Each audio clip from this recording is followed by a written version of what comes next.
Thanks. First thing I have to say is, I used your toilets on my way in, and to be advertised on the back of a toilet door, that is life achievement. That is great. I'm so proud of that. So thank you, whoever put that up. So I want to talk to you today. I want to talk to you about climbing trees. Some of you might never have done it, or some of you might not have done it since your childhood. I want to try and persuade as many of you as possible to give it another go. I've written a book, The Tree Climber's Guide, which basically explores my favourite trees around London. It's not specific to London in the sort of general chapters and philosophy, say, climb a tree wherever you are, but definitely the dynamic between living in a city and feeling a bit sort of stressed by never having access to nature and the trees is where it all stems from. I have to say Google has been invaluable because I've used your satellites to hunt down trees across the city, and I always get very excited using Google Satellite and seeing a shadow cast by a tall tree and thinking, I've got to go there and see if that's a good climbing tree. Before I begin, there's quite an important thing I should say. This book is for amateurs. It's like it says The Tree Climber's Guide, but I'm in no way a professional climber, alpinist, mountaineer. It's you don't need any special skill or strength to climb trees. You can start low till your confidence builds, and explore trees at your own pace. I think increasingly we try and sort of quantify exercise that we do. We've got to have the right gear and gadgets when we go jogging or cycling or anything else. And for me, climbing trees is the complete antithesis of that. It's just a free adventure for everyone. It's easy to do. Don't go and get yourself strapped into a harness with a helmet and some angry instructor. Just go and find a nice easy tree in your local park. It's a lot more fun.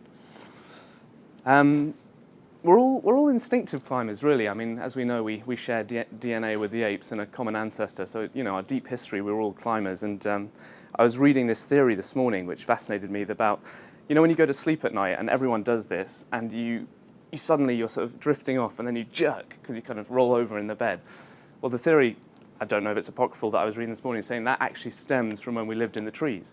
So it's like a knee-jerk reaction to falling off a branch in the middle of the night. So I quite like that anyway.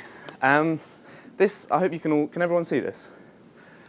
This is my favourite London plane tree, which they're called London planes because they're a cross of two different species of plane tree, one from America, one from the Far East. Actually, that's rubbish, from the Near East. It's going to Turkey, Sicily is where it's all from. This one is about 5 minutes from London's biggest building site, so the Battersea Park Power Station development, and it's all going on there. So it's one of my favourites, and I think what it illustrates, if you look at this, and I don't know how many of you, if you just looked at this out of context, would have thought that's right in the middle of London. I mean, it's the best escape, and escape is very much at the heart of climbing trees. So yeah, we'll start with that. Climbing trees is also an amazing, that's not in London. Climbing trees is also an amazing way of exploring. How many of you climbed trees as children? Show of hands. How many of you climbed trees in the last 5 years? Excellent. A hardcore here of committed climbers. I don't think there's any reason why adults shouldn't enjoy climbing trees as much as children. If you go into a London park, you often see toddlers sort of swarming around trees and reaching up for branches, again, kind of instinctively. You very rarely see an adult in a tree, and if you do, it's often a little bit suspicious. You're like, what are they doing out there?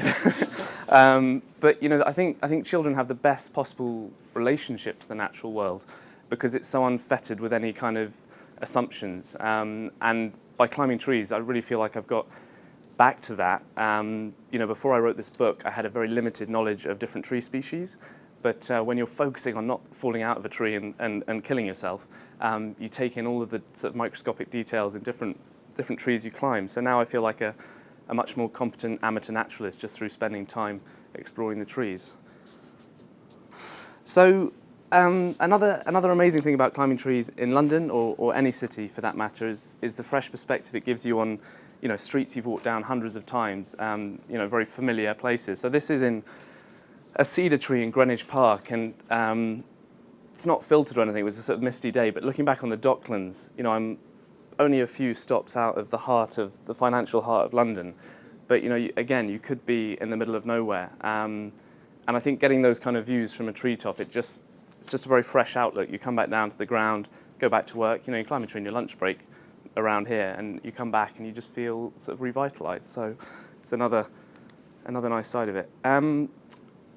Thing with trees in the cities, though, is that people are very fond of pruning them. All the lower branches tend to get lopped off when councils and park authorities and things, they don't want to be sued for you stubbing your toe by climbing a tree, so they tend to limb them up, is the expression. So, often you find trees like this. This is a Zelkova tree in Hyde Park, which is actually a kind of elm, not the ones that died off in Britain, but a different Caucasian elm. And passing a tree like that, if you're addicted to it, as I am, you see it and you think, oh, I've got to get into that because it's just got this amazing kind of maze of branches higher up, but how do you do it? Best thing, take a friend. So this is a very cynical Times journalist I forced into a beech tree. But the great thing about him is he's at least 6'3", so I'm only 5'7". But take a tall friend with you tree climbing, and you suddenly open up this enormous capacity to get into trees. Or you come up to this trunk and think, there's no way I can get up that.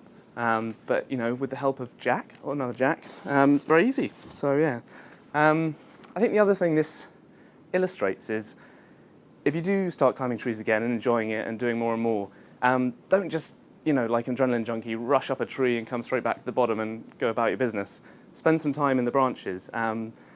Nothing like having a cup of coffee in a tree, as we're doing, shooting the breeze and setting the world to rights. It's a wonderful space, I think, particularly in summer. Obviously deciduous tree, so it's not in leaf when we did this, but it's sort of like having your own summer house above London, and it's a great space to take time out and sort of really think, and you take some work up there if you want to. I mean, you do it all. So the other thing, I think there's a big problem for people that are going back to climbing trees after having not done it for a long time, is fear.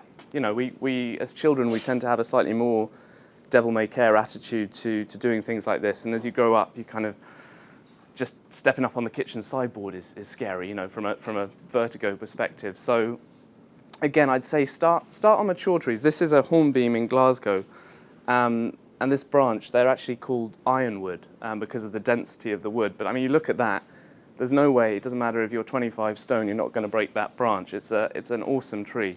And there's lots of trees around London with low branches like that you can just, spend some time getting used to climbing again, swing about on it, and then, you can progress and climb higher. People watching. I mean, it's great. I'm not a peeping Tom, but going up trees and watching the world go by is one of the best things. This is a swamp cypress in St James Park, right next to Buckingham Palace. And you can climb about 60 foot above the city because it's just a natural ladder. It's got branches, every 2 feet. I was a bit worried I was going to get sniped by someone on the Buckingham Palace roof. But actually, I think I might just read you the extract from the book on this one because it's a fun tree.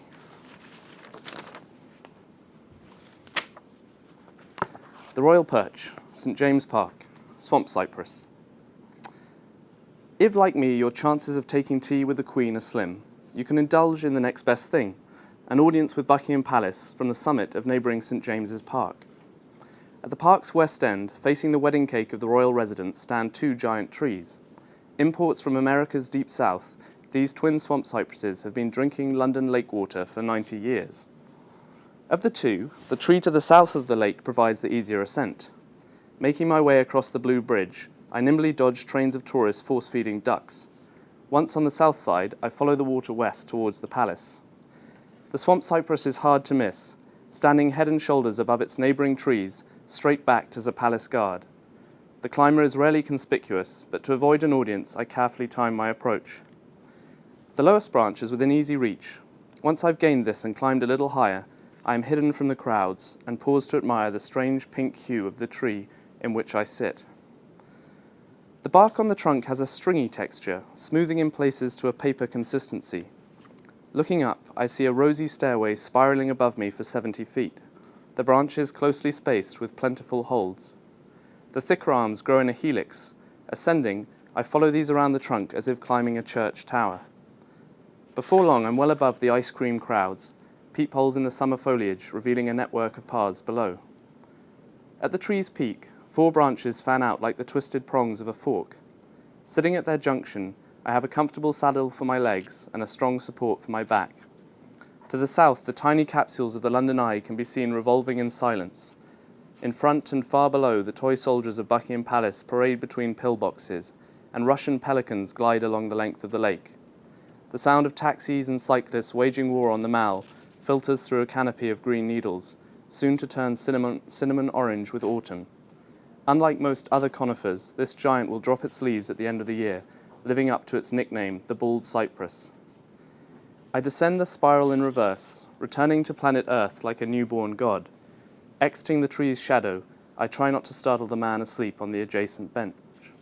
Other trouble with climbing trees is that you get an ego from being above everyone, so I don't actually think of myself as a newborn god, I should clarify there. So some other views of people. It's Ravenscourt Park, a cedar tree in West London.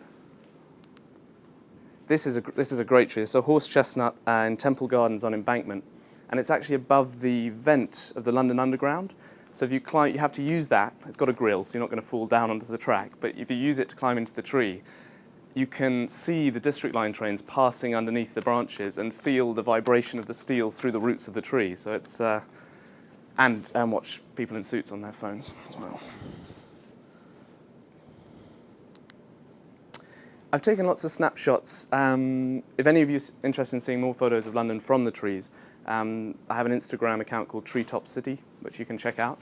But yeah, I take lots of shots of the city itself. So this is down in Shadwell in East London on the Thames, Highbury Islington roundabout, which has an amazing Californian pine tree where, again, you can very easily, without any strength or skill, get right up above the Holloway Road. It's completely illegal as well, but you know. So the book is full of my wife's drawings, who was heavily pregnant when I was writing it, so refused to climb any of the trees. But I was thinking I was going to read you another extract, but I think I'll leave that one for now. It's a horse chestnut. In the book, they've all got nicknames. That's the nostrils, for obvious reasons.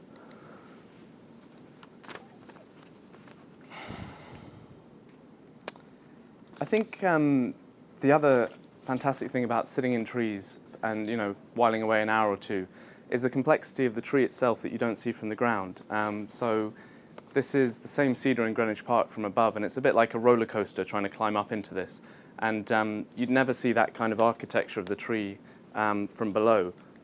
There's all kind of hidden views. So this is the roots of a plane tree down in the River Wandle in South London.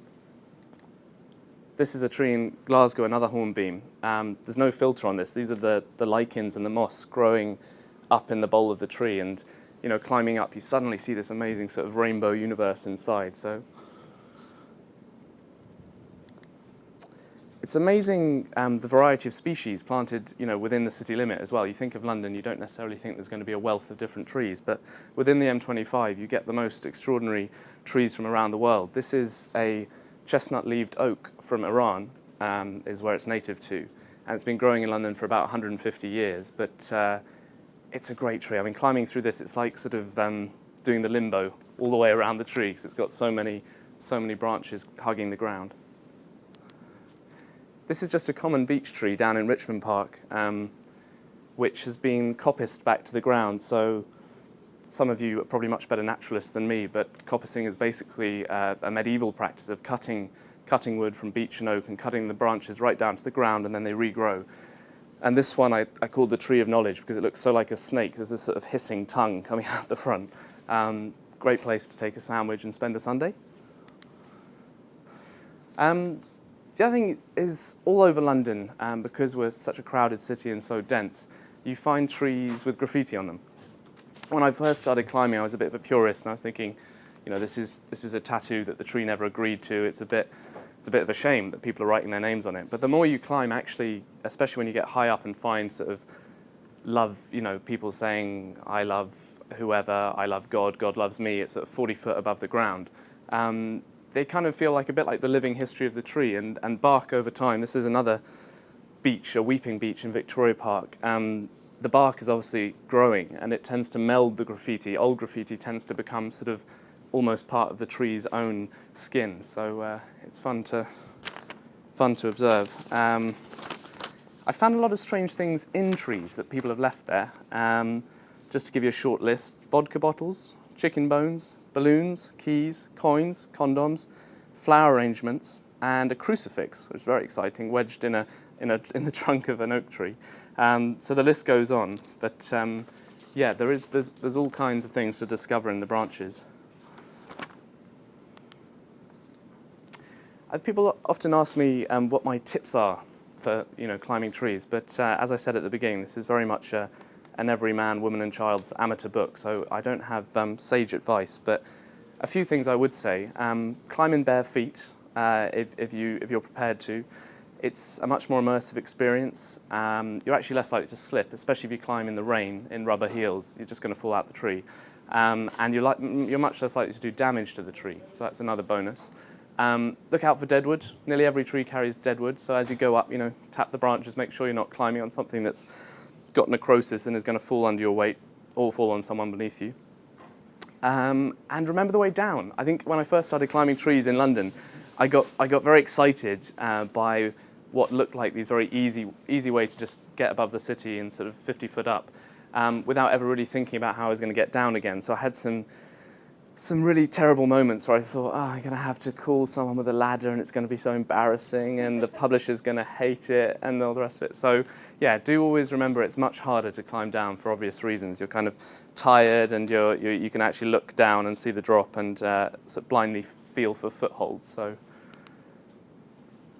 I think actually the best thing about writing the book has been the stories people have shared with me on the back of it coming out. So I've had all kinds of correspondence from people around the UK sending in their tree climbing stories.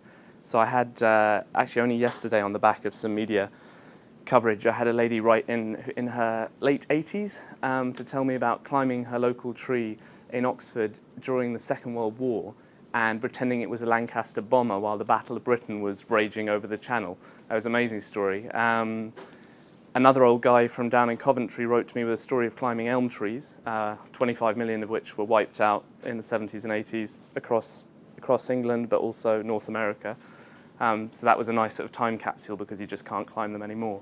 And not just children, not just children's memories either, but adults who've used tree climbing sometimes as a form of therapy. So yeah, I mean, I thought I've got a little video that I'd like to play you, but what would be great is if any of you wanted to share your own tree climbing stories or ask me any questions as well. But let's play the video first. I show this picture here, just very quickly. My book's free, so you don't have to buy that. This book you should buy. This is by an dead Italian called Italo Calvino. I don't know, any of you know him? Wrote Invisible Cities was his famous book. He's a novelist, and he wrote a book called The Baron in the Trees, which was an inspiration for me because it's set in this mythical Italian valley when, at one time Europe and Britain would have been so heavily forested.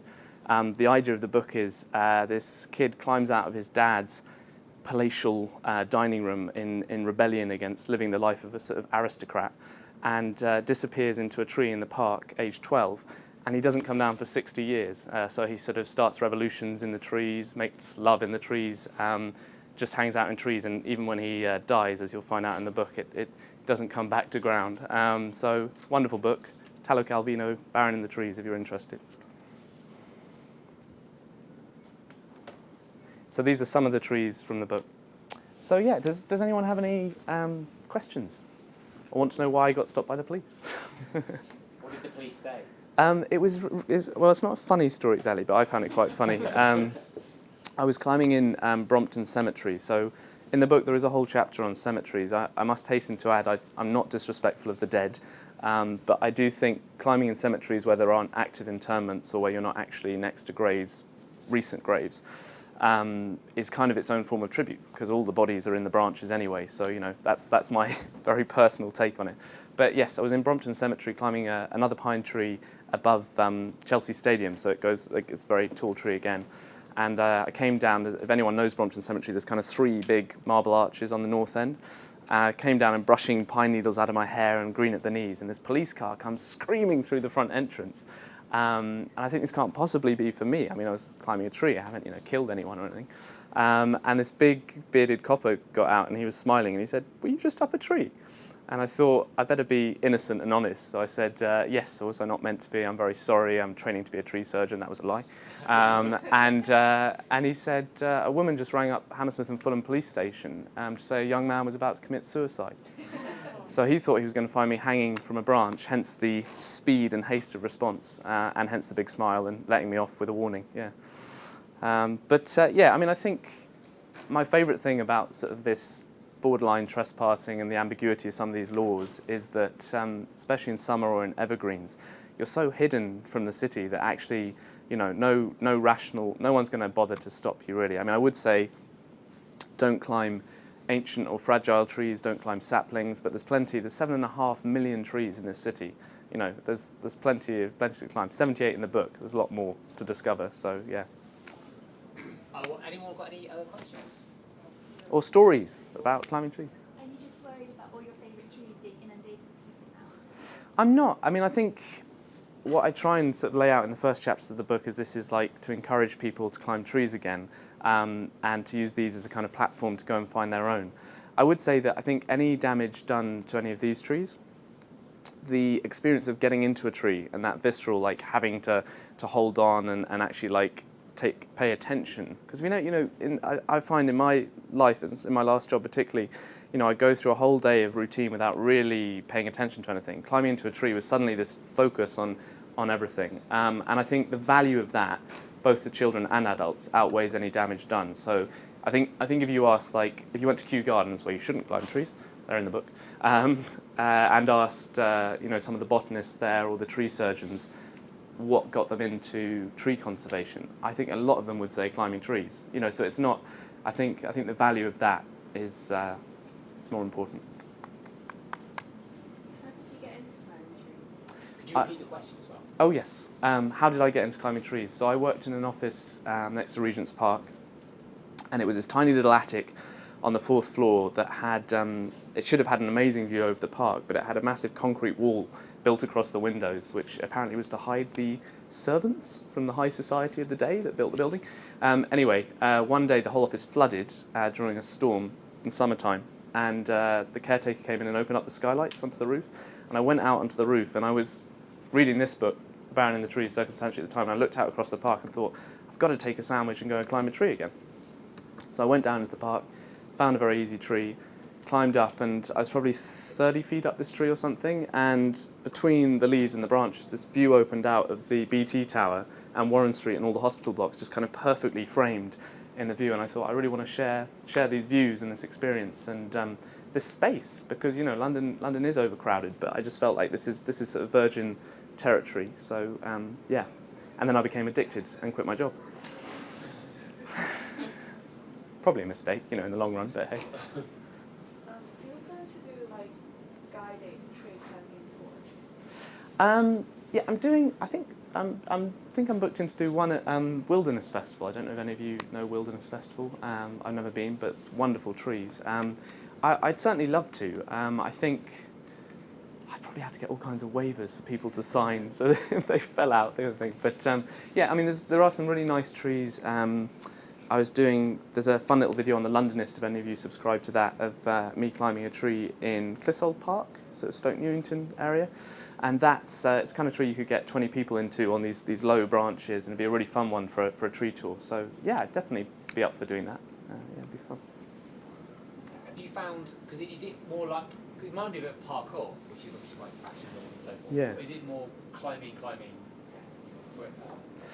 I mean, if you're a parkour expert or a rock climber and you can do multiple pull-ups on, your little fingers, then obviously you're going to be great at climbing trees. I'm neither of those things. But I think the appeal to me of trees is that, almost anyone can do it. And you don't need that enormous upper body strength and things. I've had some sort of contact from parkour. People have been like, can we use this tree to get from this rooftop to this one? And I'm like, maybe, you can. Yeah. But no, I mean, there's some sort of movements now of people. There's one guy up in Hampstead Heath who kind of runs these workshops where I think they're called Evolve Move Play or something, and that group, they're very athletic and they're very good at sort of swinging between branches and all that kind of things. Me, I like to just sort of take it slow and basically idle. around in trees. So You it's find it not quite really- meditative. Very, yeah. Again, someone said to me whether the book was all about mindfulness. I'd never really heard this expression before, so I had to look it up. But it kind of is, because it's, again, the space to reflect and just take time out from your day is unparalleled. I mean, maybe someone can tell me, but I don't know another place in London where I feel that that opportunity. So yeah, definitely, that's a key thing about it for me. You mentioned at the start that you weren't very good at identifying trees at the Yes. start. You're clearly a lot better now. Yeah. How did you do that? Because I tried books and found it difficult because you end up in the middle. Climbing a tree with a big book in your pocket is quite difficult. Yeah. And the digital things, like there was a thing called Leaf Snap, where you take Right. a leaf and you put it on a pure white surface and take a picture and it tells you what Like it is. an but app, There's not yeah. very many pure white surfaces in Yeah. green spaces. Yeah, So how did you do that's quite that? curious. Again, I say, like, actually just climbing a tree is so much better than a textbook in that I climbed a lot of trees in ignorance, but because I was writing the book, I bought, this is like a plug for my publisher, but the Collins Tree Guide, which is a little like handheld book, and just going back to the same trees again and again and like looking them up. And a lot of the trees in the book, when I was writing it, I still wasn't sure what species it was, so I was sort of constantly trying to find out. But I think there's some, especially if you climb trees in winter or deciduous trees when they haven't got their leaves. There's so many ways to tell that it's that tree when you're up in the branches. You can look at buds that stay on the tree that overwinter, different like the bark itself as well. So this is not a short answer or particularly helpful. I think just immersion in it. Just by the more you climb trees, the more interested you are in finding out about them. So those textbooks that might seem very dry to begin with actually became really exciting to me, because I was like, oh, it's that tree that's against St Paul's Cathedral that I nearly fell out of is actually a sweet gum tree. Who knew? So I think that was the process for me. Yeah, but yeah, no easy answer, I'm afraid. And I've got a long way to go as well. I'm still So learning. what's the next step? For me, As in trees overseas. Do you want to kind of explore more of the UK? I think my wife London? might leave me if I keep climbing trees. Every holiday we've been on, I kind of force her to stop the car on every roadside and climb trees. It's such an obsession. So no, I think I would love to write another book, but it won't be about trees directly, I don't think. Well, if there's no more questions, you're going to stay around and sign some books. Yeah. So thank you very much, Jim. Thanks for having me. Thank you.